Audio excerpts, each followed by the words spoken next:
I would like to dedicate the merit of the Talmud Torah to the Refuah Shema of Frida Bas Hena B'toch Shar Chol Yisrael. All right, our topic tonight is the key mitzvah of Seder night. What makes Seder night take as long as it does? Sipur Yetzias Mitzrayim. Got to retell the story of the Exodus. Right, and Kol HaMarbe Harei Zeh Meshubach. The more you talk about it, the better. All right, that's not necessarily a bad thing. But here are the peculiar things about it. The halacha that is also cited in the Haggadah. Afil kulanu chachamim, kulanu nevonim, kulanu yiskenim, kulanu yormim satorah, mitzvah zepar. Even if we know it all already, we still got to talk about it. Right? Even though you're not going to say anything new. Right? It's the same stuff you said last year and the year before and the year before. You gotta, and the more you say, the better. And even though everyone's heard it all already, makes no difference, and that's a little bit difficult to understand. But here's the more peculiar aspect about it, is that it has to be derech she'ela u'tshuva. It has to be in a manner of question and answer. So that's, Chazal made it, a little bit easier for us and gave us the manishtana, right, the 4 questions that the child asks, to fulfill that halacha. But the truth is, it doesn't have to be the manishtana, but it does have to be question-answer. And the amazing thing is like this. This all might be somewhat understandable if you are sitting at the Seder with other people. Right? I was wondering where you were. I asked about you. You don't be sorry. It was 3. He came home 7:30, 8 or 4. He said he didn't see. I'm sorry, I didn't have. It's terrible. He's coming. Okay, so no problem. No problem. Anyways, so listen, you can understand that you see Yetzias Mitzrayim. It makes sense, especially the question-answer thing. If there's an audience there, right? Even though we still have to understand everyone's heard it all already, still got to say it again. And the more you say, the better. Even though everyone knows what you're going to say, you're not adding any new ideas. But question and answer, all right, you can understand. Said someone at the table will be asking the questions, someone else will be providing the answers. All right. What is the halacha if you are sitting all by yourself? God forbid it should not happen to anyone. You're having a Seder all by yourself. No one to talk to. No one to ask. What? Yeah. All right. The Minchas Chinuch, to be honest, contemplates the possibility that with 0 audience, after Kiddush you're done. Because you do mention in Kiddush, Zecher Yetzias Mitzrayim, Chag HaMatzah, Zecher Yetzias Mitzrayim. So you were talked about, you mentioned Mitzrayim, and you could go straight from Kiddush into Motzi Matzah, right? All right, he contemplates that possibility. However, with all due respect to Minchas Chinuch, in the Rambam Sefer HaMitzvahs, right, he brings a mechilta that says even if a person is sitting beino lebein atzmo, he's shoeles atzmo, he asks himself the questions, and he answers himself. Yeah, you got to talk to yourself. Right? So it's not just, it's obviously better, and, if be more participants, one guy asks, another guy answers, then they take turns asking and answering. Right? But the halacha is that you talk to yourself. Right? And this, now when you think about it, that's crazy. In the sense that at least you're talking to someone else. He may have heard it before, but he does not necessarily know the next words that are going to come out of your mouth. Right? So even though the information's heard before, but at least you are telling a story, all right? Because he can't say for sure what the next words that are coming out of your mouth are. Even though but that I know that already. But still, you're telling him a story, and you're telling him new words that he hasn't. But if you're talking to yourself, every word you're going to say, you know already. If you're asking yourself a question, right, you know the answer, and you still got to go even between you and yourself. Right? So you know your answers already. You still have to ask yourself the questions. You got to ask yourself the manishtana. You got to answer yourself. Excuse me. There's nothing wrong with that. I do it all the time. Okay, no, I didn't say it was wrong. I didn't say it was wrong. No, I mean, the best conversations I have are just, with myself, really. I thought,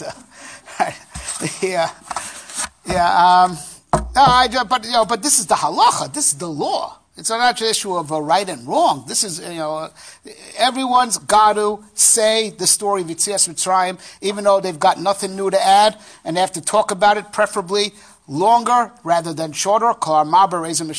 Even though you heard it already, they've heard it already, nothing doing. That's what they say. Right? We do it anyway. But also derech shelo tshuva. Say manishtana every year. And if you're alone, you ask yourself the manishtana. Right? That's an amazing thing. So you're not adding anything new, right? And you have to do it derech shelo v'tshuva in a question answer form, and you have to do it even if the only one to talk to is yourself. Okay. So before we start decoding that, there's another question to ask. Everyone knows this has been going on for as far back as I remember, as far as our literature. Right, this night is called Seder night, Leil HaSeder, the night of the order. Now, anytime you have to go through a step-by-step procedure, that's called a Seder. Like you could open up your Siddur and look at the table of cards. There's the word Siddur comes from Seder, right? So you have Seder, Eruv, Tafshilin. Seder, the order of how Seder, Biur, Chametz, right? Because anytime there's a procedure, and it has to go first, second, third, three, two, anything more than 2 steps, right, is a Seder. All right, so what makes this night special, like different from everything else, right? That it's called Seder night, right? There's any complex mitzvah is also a Seder. Why is this called a Seder more than anything else? All right. So now going back to the Manishtana, right? Which is a sort of, when we think about it, there's a little bit of an absurdity here, right? There's, we are supposed to ask, Manishtana halayla hazeh, why is this night different? And now the way that halacha got coined, right? I meant to say that phrase got coined is from the Mishnah is because it's running parallel to a certain halacha that people are not careful enough to really do. Right? But in the times of the Gemara, they used to be very strict about it. You have to do something different, deviant. It's like Kadeshi, Shalu, Atinokos. You got to do something strange. You got to walk in there and do something different to make the kids ask, well, what is this? Ma nishtana. And that's why, hence the text of Ma nishtana alayla zemikal lelos, that, because it's all coming that all other nights, we have chametz also, all other nights, we have things other than moror. All right, so you're supposed to ask why is, not just, ask, but ask why is the night different? Even though we're calling it Seder, Seder means order, Shinui, Mishuneh means different, deviant. So there's a little bit of a absurdity here that needs a little bit of a reconciliation, right? That's called Seder night for reasons that we have yet to explore. But you're supposed to inquire about it as if it's strange and deviant and shaloka Seder. It's not, standard procedure, which is what Seder means, standard procedure. Okay, the interesting thing about the month of Nisan is it's also one of the 4 Roshei Hashanah that Chazal count in the Mishnah Rosh Hashanah. Right, it's not just Rosh Hashanah as in in Tishrei is not the only Rosh Hashanah. It's Rosh Hashanah L'Malchei Yisrael. Jewish kings, they finish their administration. They count the years of their administration by Nisan. Right, which is something very interesting to contemplate. Because we know on Rosh Hashanah we coronate God. Right, so God's kingdom goes from Rosh Hashanah to Rosh Hashanah. Right, our kingdom on earth goes from Pesach to Pesach, and that's something which that's very ra'ui, befitting to think about. Right? But I'll give you a hint. I don't know how deep we're going to go, but you came out here in the cold. All right, so I'm gonna pay back. I'm gonna pay back big time. Stuff you can't hear anywhere else. All right, there's a Mishnah in Sefer Yetzirah, in the book of creation, right? Book of Formation, one of the classic basic books of the Kabbalah. It says that HaKadosh Baruch Hu was Bora Olamo. He created his world, B'Sefer, V'Sipur. The world was created with a book, and a story. Right? That's right? Excuse me? Sofer, did someone say Sefer Sofer? Book, a scribe, and the edition, the edition of the world. The world is a book, and a story. Now, what do you suppose that means? A book, and a story.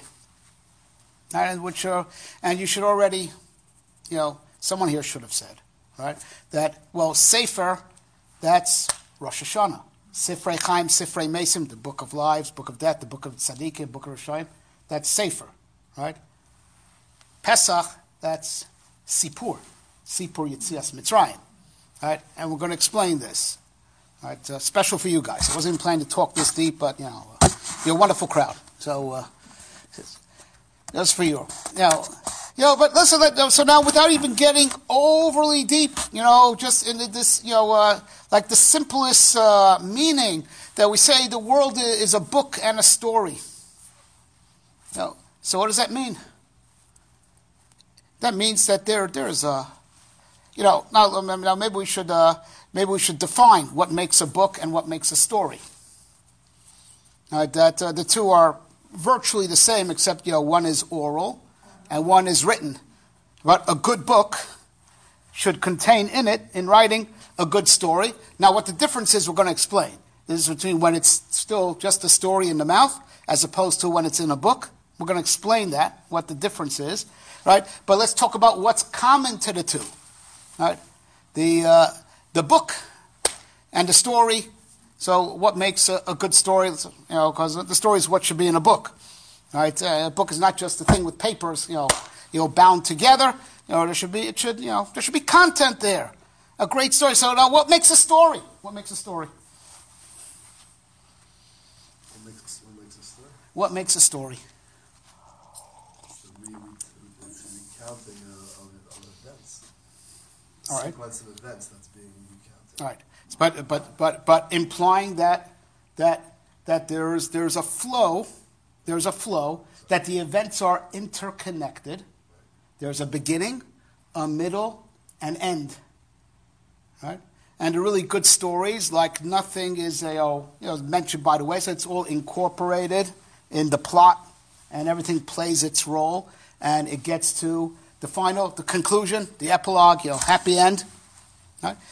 What this Sefer Yetzias is already saying, even on the most basic level, before we break it down more, what's a book and what's a story, and what's Rosh Hashanah and what's Pesach, right? But what it's saying already an amazing thing. Life in this world, right? Does last year have anything to do with this year? Does this year have anything to do with next year? Right? Does today have anything to do with tomorrow? Hey, maybe all the events are just, event, like moment, totally unconnected. No interconnection, no flow, no coherence, not leading anywhere, not going anywhere. Every moment is its own moment. Right? Can science prove that there is a destiny? Right? It's just seemingly, I'm saying, I'm not, sorry to put you on the spot. I didn't mean to make you feel uncomfortable. All right? I'm just saying, seemingly it just, every moment is just its own thing. Is gravity going anywhere, moving towards anything? Just is, right? Just is. The weather just is, right? It's not setting anything up for later, not part of a master plan. That's really what a story is, right? Is that, a story is the soul that binds together disjointed events, right? So like the eyes may see each event onto its own. It is something where, where a story is in a certain way a lot bigger than what you see with your own eyes, because the eyes just see stills. You see, I look at the world like this, and then a minute later it looks like this, and each one is like a still that doesn't necessarily have a connection. right? The interconnection comes out, in the on the invisible level, that there's a master plan. So the storyteller describing it could reveal maybe the master plan. The eyes don't see the master plan. The eye just sees stills. Takes frame, right? The story is the flow that permeates the tachlit, the destiny, right? Right? That where everything is supposed to go. Right? So the Sefer Yetzias is already making a very big statement by saying the world is a book and a story. Now we're going to break it down more. What's a book and what's a story? But already at the get-go, this world, all the years that there were and that there will be, they're all interconnected. They're part of a story. They're part of a destiny. Narrative. That's right. And of course, because God created the world to communicate with us. He's talking to us. There's a message. Right? And every generation is another chapter of the story, of the book. Zeh Sefer Toldos Adam. Correct. Right. So now we know that the book came before the world. Right? Everyone knows that the famous Chazav once heard of it. Istako bo Raiso Bora Alma. God looked into the Torah, and from there He created the world. As it were, it's called the blueprint of reality. There's the original book that God wrote, right? That reality is based on. So now you can understand book 1 that the Sefer Yetzias is talking about, right? Sefer, right? The first book, the book that's in heaven, the book that was written, the script, as it were, that the whole world is based on, right? That the whole world is, right? But then there's the second book. There's the book that's gradually being written, right?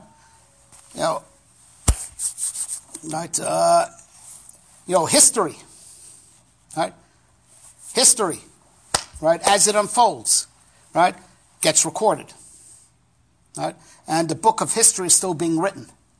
So there's the book in heaven. It's all written out already, black fire and white fire, right? How we're acting out based, but loosely based, as we're going to explain, right? To leave room for free will, leave room for us to make a contribution, and we're going to explain that, right? But then there's after a generation has come and has went, they wrote their chapter in the book that's getting written as destiny is unfolding. So that's the second book. So there's the book and there's the second book, the book that's getting written, right? But the transfer from the book that has been written, God's book, right, to the book that's being written is through the story, right? And the story is how Am Yisrael communicates to the world, right? The story that we tell. Am zu yatzarti li tehilasi yisaperu. This nation that I've created for me, when He took us by Yetzias tehilasi yisaperu, right? Right? They're the ones who tell the story of my greatness. Am Yisrael are the ones that tell the story, right? And you could read a book, right? And the text is the text, and without changing the text, you could, with nuances of the tone of how you read it, you could put a spin on the story. Like you could read certain lines with a appalled tone of voice, as if what says over there is totally unacceptable. Put a negative spin on it, even without changing a single word, just with the way you said it, just with the tone that you gave. Where you put your commas, insert the commas and the periods, right? And two people could be reading the same text, and one will read it with with an exuberance and a happiness, as if this piece of this item, right, is the best thing that ever happened, and someone could read it with a melancholy and with type of depression and sadness, as if it's the worst thing that happened, right? And the text is the same text, right? It's an amazing thing when you think about it, right? And you know what this is like?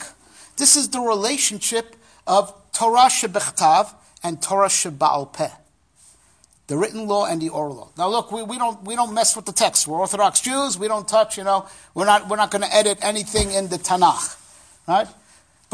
And yet, even though the text is holy and unchangeable and immutable, right?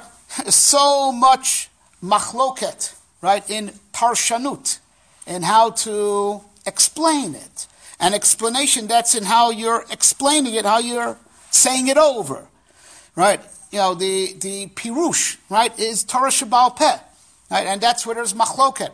So even though the text is the text, leaves plenty of room for diversity, everyone could say it over and put his own spin on it, even with the text staying the text. Right? So an amazing thing, and this is what the Torah Sheba'al Peh, this is the relationship with the Torah Sheba'al Peh with the Torah Shebachsav. No one's tampering with the text. Right? All the machloket that there is, the difference of opinion, has nothing to do with, as if one guy has a different chumash than the other guy. All working with the same chumash. Right? I read it, I tell it over this way, he tells it over that way. It's in the explanation, in the saying, or in the Sipur, the Torah Sheba'al Peh, the verbal Torah. The Sipur is where there's room for different opinions and diversity. All right, so God's Torah that's already written in heaven, he says, okay, it's up to Am Yisrael to tell it over. And Am Yisrael, could tell over very dynamically, right? So you would think like, the world, should be a very still place. We're working with a text. Not really. Not really. The text is open to being told over in many different ways. And that's what leaves room for every Jew and every generation to put another spin, right? And leaves a lot of latitude where things will be nice or not so nice. A lot of latitude in how the text is told over, right? And so God's kingdom, right, is the kingdom of the book, right? And that's Rosh Hashanah when we coronate him, right? It is a renewal of the book. Sifrei Chaim, a renewal of the Sefer, right? New text. Like the text that was written out for this year. Right? So even though there was the big book written before time itself, but then there's like mini books written at the beginning of the year for the whole year. So Chazal tell us an amazing thing. Let's say, Am Yisrael wasn't so good at Rosh Hashanah, and God, bars rainfall. Is a decree. Not a lot of rain. Not a lot of rain. Only X amount of gallons of rain are going to fall. But then, during the year, Am Yisrael does tshuva. What does HaKadosh Baruch Hu do? He doesn't change the text. The edict is X amount of gallons of rain. But every drop will fall exactly where it's needed. It won't rain over the streets. It won't rain, over the factories. It'll rain, same amount of water. It'll rain exactly where it's needed, as if there was plenty of rainfall. Because every drop, even though we're working with a certain amount of quantity of water, goes exactly where you need it. And it says, the reverse is true. If, at the time of Rosh Hashanah, God decreed a lot of rain, right? But during the year, we're not, we're not keeping the level that we were on at Rosh Hashanah. Well, God's not going to take away that rain. He's not, the amount of gallons that are supposed to fall are going to fall, right? But they'll fall in the desert. They'll fall on the streets. They'll fall where you need them the least, and it'll be as if there is a drought, even though the decree technically wasn't literally changed. That's the dynamicism that there is. That even though on Rosh Hashanah there's a book being written, of a script for the year, there's still plenty of room and of how that book will be told over. So it's true. The text of will be X amount of gallons of rain that will fall. That doesn't change. You don't mess with the text. Right? The question is, where are those gallons going to fall? Right? And how are they going to fall? If it comes in a torrential downpour, from what I understand, it's not much good. It has to come, it'll come out gradually, gishmei bracha, rains of blessing. Right? And that's how that text will unfold. That's in our hands. Right? And that's what God gave us when he made us the chosen people. Right? Made us his people. He still writes the books. We tell the story. Right? We tell the story. All right, so now are we good so far? Right? And that's really what it means. Sefer v'Sipur means there's the book that was written before, ahead of time, God's book, right? There's, the book that's being written as every generation has lived and made their contribution, right? But what's transferring the chapters from there to there, right, is the way Am Yisrael is telling the story. Right? And that's up to us, and that's in our hands.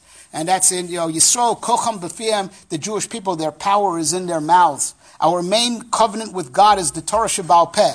Lo Nichrasa Bris El Advarim Sheba'al Peh. right? The main covenant between us, HaKadosh Baruch Hu, was not, he gave us the written law, but the main covenant is what makes us the chosen people. We're his guys. We're in his cabinet, is the Torah Shebaal Peh, right? That, his script for destiny, it's in our mouths to tell over, and we put the spin on it. Right? And that's really the, right? And that's the difference between Rosh Hashanah and Pesach. Rosh Hashanah, right?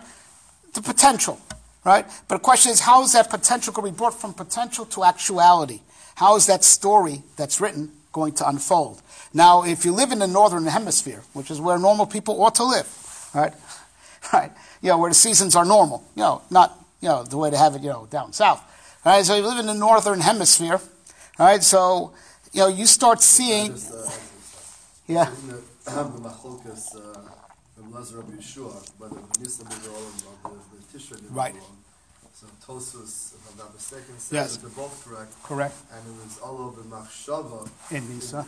In Tishrei. Right. And Machshava in Tishrei, and came L'maisa and Nisan. So I think that's exactly what you're saying. Exactly. I meant to speak to that. Correct. The rabbis pointing out what I should have mentioned already.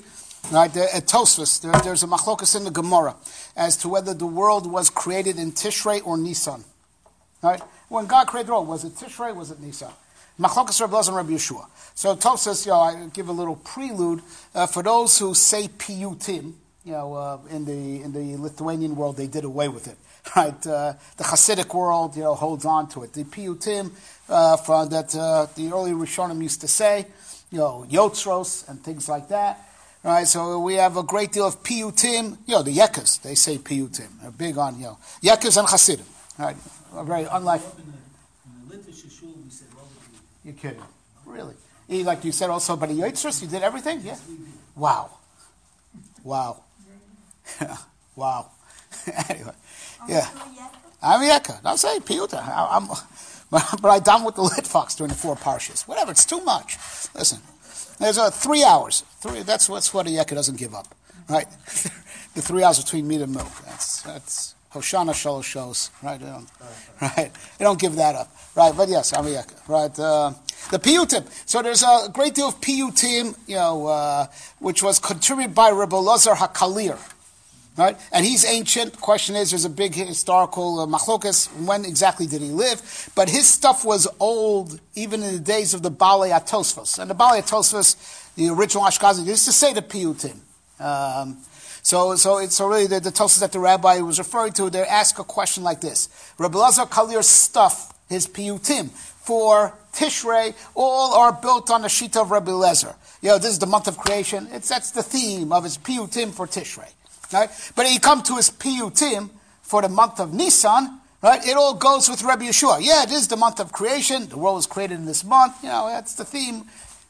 You got to choose, right? Right? So that's the question that bothers Tosfos, right? That Rebbe Elazar Kalir played both sides of his piyutim for Tishrei go with Rabbi Elazar. It is the month of creation. His piyutim for the month of Nisan, right? That goes with Rabbi Yeshua. So that's what Tosfos says. You think this thing in the Arizal, it's from a Tosfos, right? Elu velu divrei Elokim Chaim, both Rebbe Elazar and Yeshua are correct, right? That betishrei ola b'machshava libaros, right? In Tishrei is when God contemplated, he made the plans.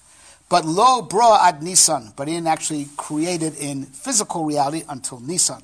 So they're both true, right? And by the way, everyone, Rosh Hashanah time, takes that Tosfos and connects it to another famous Chazal of Allah b'machshava liboros b'midas hadin ra shenu miskayim shitim midas rachim bra. God contemplated, created the world with strict din, so it won't last. So He added mercy and created it, and that's why Tishrei Allah b'machshava is din, Rosh Hashanah, Judgment Day. And we know that Nisan, when the world actually was created, that's when things every year also start blooming. So it's Rachamim, it's a month of mercy. That's why we don't say Tachanun the whole month. A month of mercy, running power. The Ola B'machshava, which is B'midas Adin, is Tishrei. That's why Yom Adin, right? And Shitim Mirachim Bra is Nisan. And when the Bria, which like in every year, I say if you live in the northern hemisphere, right? So Tishrei are the plans, but things actually bloom in Nisan. Chodesh HaAviv. Right, the spring month when things actually grow and blossom, right, right, and it follows suit, right? In Rosh Hashanah, we get the plans, and the plans, the blueprint starts becoming the living story from Nisan onwards. Right? And that's handed over to Am Yisrael. Am Yisrael is going to be the ones to tell the story. The other nations are not licensed to tell the story. Right? But what was the world like until Yetzias Mitzrayim? Right? And now you understand, Paro was willing to break after the first 5 makas, for sure. He was willing to break, right? And then from that point onwards, God is hardening his heart. Right? And he says, right, Leman haroschas kochi, uleman saper shmi b'chol arts. I'm doing this in order to tell the story of my name throughout the land. And it's also said the opening of Parsha Bo, Leman tesaper, Boznei bincho ben bincho. This is all Leman tesaper. It's hard for us to imagine what the world was like before Yetzias Mitzrayim. The Ramchal, Moshe Chaim Luzzatto, writes about this, that Yetzias Mitzrayim changed the world permanently. Right? He says so much so that, I believe he says, others say it also, there is no one in the world who hasn't heard of God. They believe in God, they don't believe in God, but God is part of the air everyone breathes, the concept of God. Everyone's heard of God, and then when you say God, no one does a double take. What did you say? What was that word again? But when Moshe Rabbeinu first comes to Paro, very first time, says, Lo yadati, I don't know what you're talking about. He says, look, I'm representing a very powerful, supreme being. Paro looked at Lo yadati et Hashem. I don't know what you're talking about. Right? Before Yetzias Mitzrayim, that era that's still the leftovers of the period, still the world at large was still the leftovers of the period of pre-Avram Avinu that Chazal called Alpayim Tohu, 2000s of void. Chazal divide the 6,000 years of this world, of Olam Hazeh, into 3 eras. Alpayim Tohu, 2 years of formlessness. Alpayim Torah, 2,000 years of Torah, and Alpayim Mashiach, 2,000 years of Mashiach. That, as the Gemara says in the Gemara, Mashiach was meant to have a 2,000-year empire. With our sins, unfortunately, we decreased and we lost time. From Mashiach was meant to have a 2,000-year empire. Now, if he comes even tomorrow, it'll be 200 some odd years. Right? Then that's all because Ba'avanotenu, with our sins. But let's think about what Chazal categorized. 2,000 years of tohu. Now, tohu means formlessness. What? We had great civilizations, that made tremendous advances. Right? Even the first 10 generations of the world, the children of Cain, they developed agriculture, they developed metalwork, they developed architecture. Right? Pretty much from the get-go, even within the first 1,000 years. Right? Okay, there was the flood. Right? Within a couple of centuries, they had the Tower of Babel, standing again. The pyramids, and amazing stuff. You're not talking about water everywhere like it was during the first days of creation. Why do Chazal call the first 2,000 years of world history? Right? It technically ends with Avram Avinu because Vayikra b'Shem Hashem Kel Olam. He starts, the preaching, but it didn't really take root until Yetzias Mitzrayim. That was what permanently changed the world. Right? But that era is called Tohu. Right? Why? There were buildings, plenty of buildings, pyramids, metalwork, music. Right? What's Tohu? How do you define Tohu?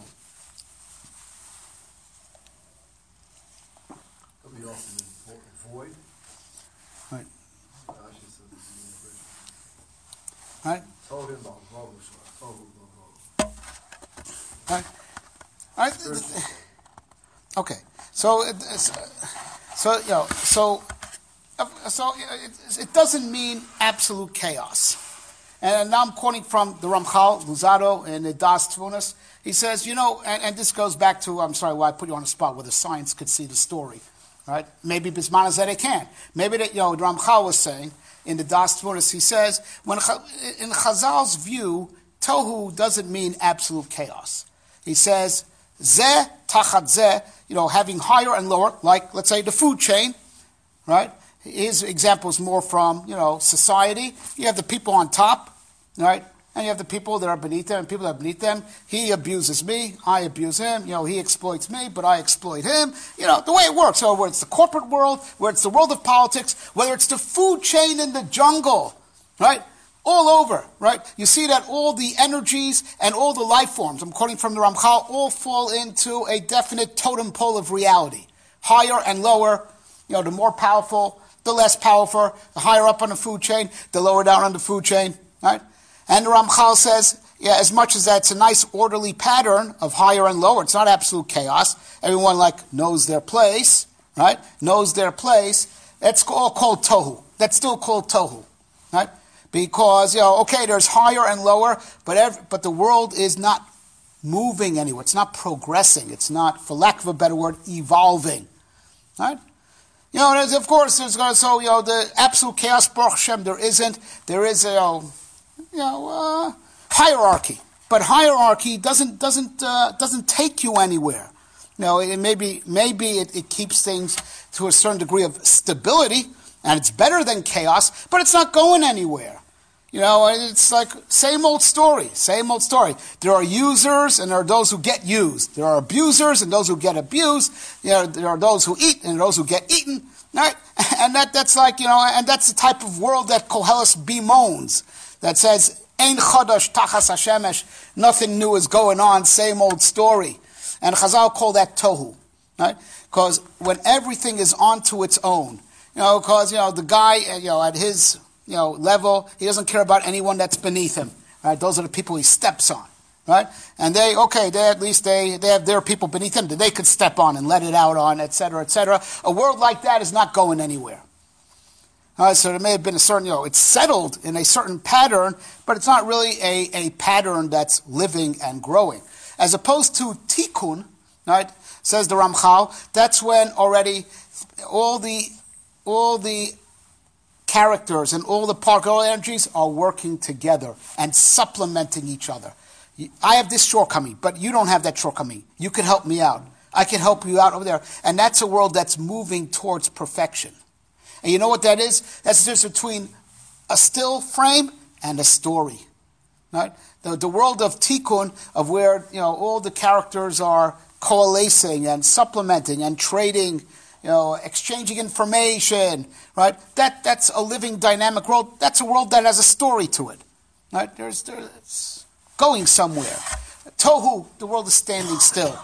Everyone has their position that they occupy, and they try to stay there, and it's not going anywhere. So everyone is where he is, right? And is on top of whoever he's on top of, and whoever's on top of is on top of him. Ve'ein chadash, nothing new. As opposed to tikkun and hachodesh hazeh lachem. Right, this is your month. This month where Am Yisrael gets their kingdom. Hachor zelachem. The Medrash says, "Al tikrei hachodesh ela hachidush hazeh lachem." Right, now we bring newness to the world. We're going to bring tikkun to the world. We're going to do, and the newness comes in by pulling the pieces together in a pattern that we call the story. Right, that's the unifying pattern. And before Yetzias Mitzrayim, right. So even though Avraham Avinu tried to tell the world there's a different way, no one listened to him. And he had no way to prove his point. The Rambam points out in the guide, in the Mar Nevuchim, that he shows that it's pretty plain from Chumash, right? That Avraham Avinu knew the truth, but he wasn't sent in the name of God to preach. He did it on his own volition. He didn't do it as a prophet. He did it as a philosopher. So hey, that's your word against mine, your idea versus mine. Shem ve'aver, as the Rambam says, they did not, they weren't sent by God to save humanity.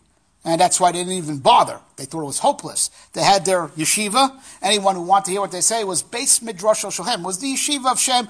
They taught philosophy. So even though they, in their private lives, had prophecies, but they were never told by God to say it over to anyone else. Even Noach, right? So he got a prophecy that the world is going to be destroyed. He was not told by God to preach to anyone to do tshuva, right? Or even to warn them of the flood.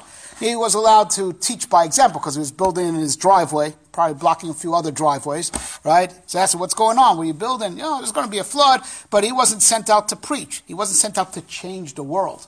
Avraham Avinu was the first one that tried to change the world, but he did it, by his own volition. It did not have come time for divine revelation. Right? We don't find that Avraham Avinu performed any miracles. The first one to speak in the name of God to others and to perform miracles was Moshe Rabbeinu. Right? Sent to Paro and performed the miracles. Right? Prior to Yetzias Mitzrayim, there was no revelation on earth. So Avraham Avinu tried to make a change. It didn't strike root. But Yetzias Mitzrayim was a world changer. And that's why Hashem is doing a lot of revealed miracles. Paro's willing to break. Right? But Hashem says, I don't want you to break. Leman shiti osai ele bekiro. I want to do more miracles. Leman saper shvi b'chol aretz. Because Yetzias Mitzrayim is not just about a pragmatic thing of getting Am Yisrael out of Mitzrayim. It's a world changer. And the Esther Makkos is like really whipping the world into shape that everyone should know. Leman teda ki ein ka Hashem Elokeinu. Right? Bring God consciousness to the world. Right? So until there's God consciousness in the world, you're missing the central plot of the story. The central plot of the story. Because the big story of destiny is Bayamu Yeh Hashem Echad U'Shmo Echad. Everyone's going to recognize Hashem and know His name. Right? And until there's Shem Shemayim, right, the plot hasn't been revealed. And that's why, by the way, you can understand with this, two Mishnayot in Avos that say the same message, just in two different applications. Knesia, she l'shem shamayim sofel iskayim. Any ingathering, any convert that's l'shem shamayim will endure. If it's she'eno l'shem shamayim, ain't sofel iskayim. No? Or there's also even, that's by convergence, but there's also even in divergence. Machloket, she l'shem shamayim sofel iskayim. She'eno l'shem shamayim, ain't sofel iskayim. Right? Kiyum, that something will last and endure is shem shamayim. The name of heaven has to be involved. That is the what's holding reality together. And of course, reality being held together, right, is in two ways. There's convergence and divergence. Right? Knesia and machloket. Right? Knesia, that whatever is meant to fit together, it's the mortar, right, that will hold it together. But there are certain things that are meant to stay separate, even though it's part of one world, like fire and water. Right? Those things have to diverge because they can't coexist at the same place at the same time. But it's an amazing thing that there's a place for both of them in the same universe, and they don't cancel each other out. That's machlok. It is the Maral says machloket l'shem shemaim. The divergence, which he says, is fire and water, heaven and earth. They can't coexist at the same place, same time. But yet the universe has them. Same universe, and everything has its place. But Shem Shamayim is the power that keeps the converge, and keeps the diverge. It is like the core of reality. It is the theme of the story. It is, the plot, the central plot that everything is a part of. And that's what Yetzias Mitzrayim brought to the world. So now you understand, Sipur Yetzias Mitzrayim is not just the story, as reporting the Exodus. The Sipur Yetzias Mitzrayim is the story of destiny itself. That everything that happens, in course of destiny is a part of that story. Right? Until Yetzias Mitzrayim, that's like the prologue. The story hasn't started yet. All those generations, up till Yetzias Mitzrayim, including the Avos, the Holy Avos, that's just the prologue. Setting up what happens in the prologue, you just introduce the characters. Right? There's the Jews and there's the Goyim. There's everything else, and then there's Avraham, Yitzchak, and Yaakov, and their descendants. That's the function of the whole Torah, up to the story of Yetzias Mitzrayim. It's the prologue. It's the years of the Alpayim Tohu. You just see the pictures, right? The characters, right? The story gets going with Yetzias Mitzrayim. Right? And that's what the term itself literally means. Yetziat Mitzrayim, getting out of the boundaries. Beforehand, everything was constrained to being in its own space. There was no unifying story that would cause things to tikkun, right? Things to coalesce, things to exchange information, things to supplement each other. Everything was in its meitzar. Everything wasn't stuck in its boundaries. The world wasn't going anywhere. It was just the same old story. Right? No progress, no change in sight. Right? And then Yetzias Mitzrayim, you get out of the boundaries. The boundaries are broken, and now things can now start interrelating and moving. Right? The story gets going. Right? So and that becomes the Seder of the world. Right? Before Seder, before Yetzias Mitzrayim, there's no order in the sense of that the world's going from first, second, third, first. Everything's just every day is onto its own. Every man for himself. Everything for itself. Right? There's no thing that this is first, that it's a series that's going and moving. Now, that starts from Yetzias Mitzrayim. Right? That starts. That's where the story of destiny gets going. And we have to realize that's why you find throughout the Torah never forgets about Yetzias Mitzrayim. How many mitzvahs are said that Leman Tiskor, that Kevra Yisa b'Mitzrayim?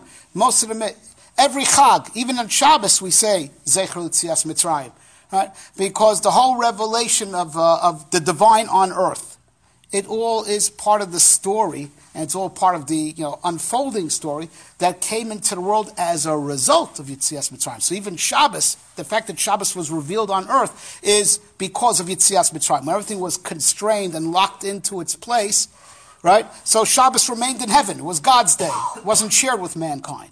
Yetzias Mitzrayim broke those boundaries, and now things are no longer stuck in their place. Things are moving. There's a story. Right? And everything's playing a role in a big picture, that everything's joining. Yes? That's also why you could say the word mispar is connected to the word Sipur, because there was a progression, one thing building on the other. That's why right after Mitzrayim also we had Sfiras Ha'omer. Yes. Right? We started the counting, in other words, one day building on the next. Correct. Not only that, the way we count, it's not a countdown, it's a count up. And the way we count is very strange. We don't say Hayom Yom Rishon Bo, Hayom Sheni. Hayom Yom Hayom Shnei Yamim. You have 2 days, not second day. 2 days. The days are adding up. That's correct. The days are, and that's the way you have to count. You say Yom Yom Revi'i LaOmer, I don't think you're Yotze. Arba Yamim, it's 4 days. Things are adding up. That's correct. You're 100% right. In a Sipur, there's mispar, there's things adding up. That's correct. Right? And that gets going from Yetzias Mitzrayim. It brings Seder to the world, as opposed to Tohu, and that's why it's called Seder night. Right? But here's the thing. We forget about this year round. Year round, it's great. We talk about this, on a Thursday night class, right? But year round, same old story, right? Same old story, right? I'm not going anywhere. Life's not going anywhere, right? Right? That's the way it feels, right? And that's why, the rest of the year we eat chametz, we live in the world of the Yetzias, right? What makes chametz? Time and space. Time and space, right? Delay.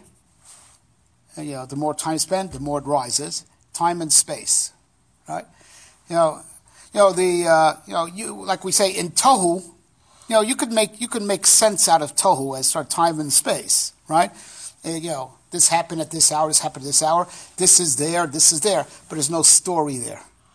The world of chametz is a world of just time and space, which is the way a secular view of the universe, divided up as in time and space, right? But there's no story there, right? We have to break out of that box. That box of chametz is the Meitzar. I once heard years ago, I was on a Pesach vacation, someone said something beautiful, matzah, right? Which we know it lacks time and space, right? You have to do it quickly, and that's why it doesn't rise.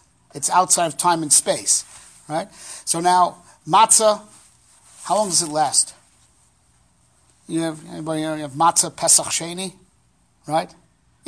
Like a month later, if you remember, right? Have a little matzah, the cover Pesach Sheni, right? Some people carry around a piece. It used to be in the olden days. Some people used to carry around a piece of matzah in one of their pockets as a segula for good luck. Right? I'd like to see the piece of bread that could make it from Seder night to Pesach Sheni. It rots very quickly.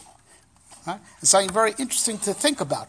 That what makes it that extra time and space is clearly Ra. It's clearly Yetzias. It also is the decaying element, matzah, that lacks that, time and space.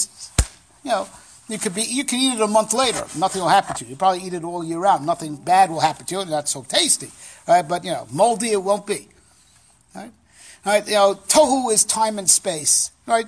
Dividing up the world inside time and space, but there's no story. Right? We break out of the boundaries of time and space. That's why there's bir chametz and we eat matzah. Right? And that's the cherus. That's the liberation. Right? But we have to appreciate the difference. That's why we have to ask, ma nishtana, right? We have to try to see how Pesach is special, right? And how us being the Jewish people are different from the nations of the world. They're not telling the story. God is telling the story through us, right? And if we are virtuous, He tells the story by the way we tell the story, how we teach the world. If we're not virtuous, we're the ball that He uses to act out the story. But either way, the story gets told by Am Yisrael. Right? And Am Yisrael were chosen and given this position. And that's why Nisan is Rosh Hashanah l'Malchei Yisrael. Right? It's a Rosh Hashanah for our kingdom. Right? That's what Pesach is all about. We were chosen to tell the story that's written in God's book, and how it gets ultimately written in the book that's being written is based on the way we told it over. Right? But we have to realize how we're different, and how if you live in a Torah world, right, it's a different seder, it's a different way of life than the secular world. And you who are chosen to live in that order, you're different from the goyim. And that's why you have to ask the critical question that night: Ma nishtana? Right? What makes us different? Right? To define the difference. The world of Torah and the seder of Torah versus their world, which is tohu. Right? So you have to sharpen the differences, and that's what questions do. Right? The function of a question is to sharpen the difference, to show that this way of thinking ends here. That's when the question arises. That it doesn't.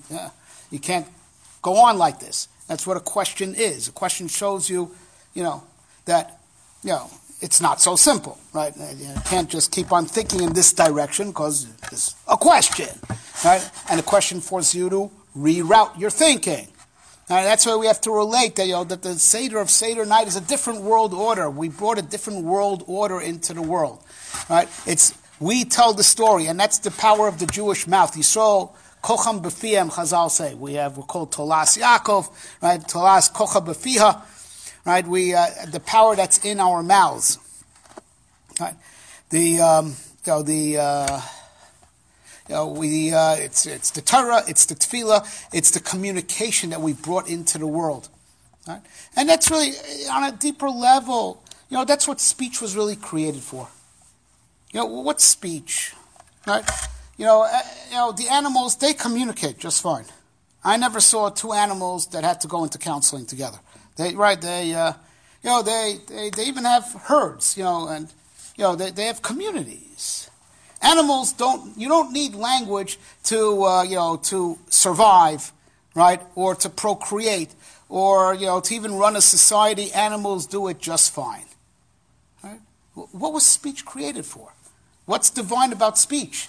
That Unclus says, man became a living creature because of ruach memala. What's so divine about speech?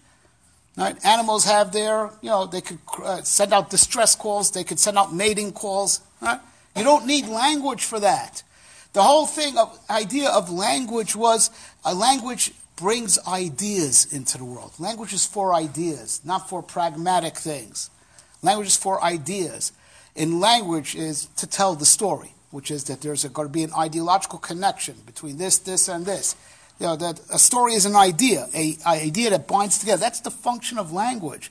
And with this we can understand the words of the Ari, the Holy Ari, that until Yetzias time, the Dibur was in Golus. Until, the Yetzias time wasn't just the liberation of the Jewish people, it was the liberation of the power of speech itself.